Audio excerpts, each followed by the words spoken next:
Hi everybody, this is Coach McCreary from Baseball by the Art. Thanks for stopping by. Today's video tip is for young pitchers and the coaches of young pitchers who are trying to get started into a windup. I'm a firm believer that with little kids who are just starting off, it's better for them to start from the stretch. And I've done some videos on the finer points of throwing from the stretch. But when the kids get a little bit older, they start to want to transition into a windup. But going from a stretch position to a true windup sometimes can be a very big transition for kids, okay? So I'm going to show you what I call the mini windup, and it's kind of a mix between the two. And a lot of kids who are young find it easier to do, and they can become more successful as a result. All right, so when pitchers go from the stretch, of course, their back foot is lined up with the front of the rubber, okay? It shouldn't be on top.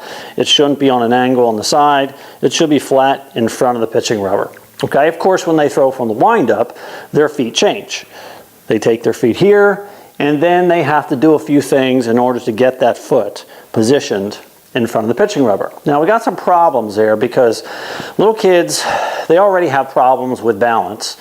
And so that can become a problem of turning their feet and making sure it's in the right spot on a consistent basis. We also have the problem with young kids' fields in that oftentimes there's a big hole in front of the pitching rubber, and that even makes it tougher to manipulate and be consistent with their footwork. Okay, so the mini windup, I think, does a good job of taking care of that.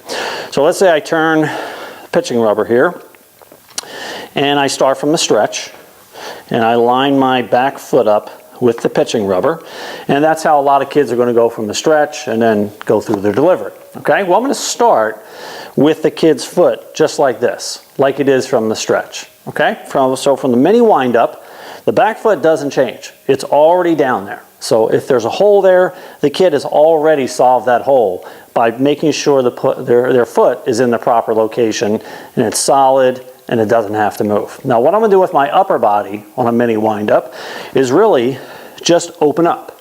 Okay, open up a little bit.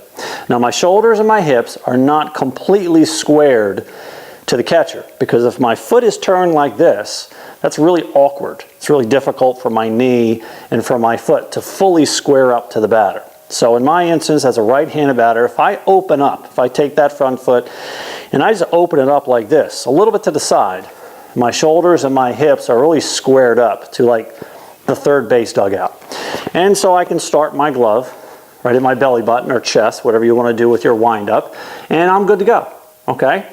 And so it's a mix between the stretch and the windup. So there's two ways of handling it from here. A pitcher, if he wants to be even more efficient, is when they get the sign or they're set to pitch, they just go from this position and bring this leg up just like you normally would. So I start here, I bring the leg up, and then I go to home plate. So it's a pretty efficient way of that mix between a stretch and a windup. Now, another variation of that is some pitchers don't like to go from a stopped position and then go right into their delivery.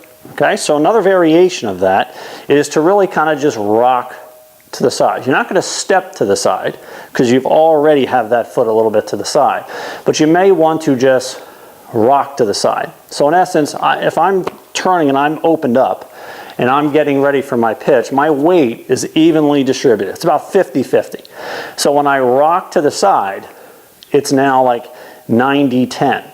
Okay, so really it's just this movement here. Just rocking my movement and transferring my weight 50-50 to this leg over here before I bring that knee kick up. So it's kind of like a little bit of way of getting started with your momentum. So it'll look something like this. So I'm in this position here. My weight is 50-50, and then I'm just going to lean to the side and then go. So lean to the side and then come up. Okay? So it looks very much the same as the first one, but some pitchers may find that a little more comfortable is just kind of getting that rhythm and that momentum started. But either way, those are the two ways you can do what I call the mini windup, which is a good way of teaching little kids kind of a transition from the stretch into a more advanced wind-up delivery.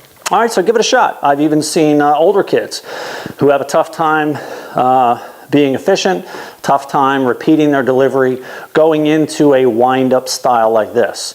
And it goes without saying that really there shouldn't be much of any difference in velocity or command of the strike zone, regardless of whether you're going from the stretch or the wind-up, or as I just showed you, something in between. If there is a big difference, then you're probably doing something else wrong. So the mini wind-up is a good alternative, especially for little kids, but it really can be for anybody who wants to make themselves a little bit more into a more efficient pitcher from the wind-up. All right, folks, well, I'm Coach McCreary signing off. Have a great day, and best of luck on your baseball journey. Take care, everybody.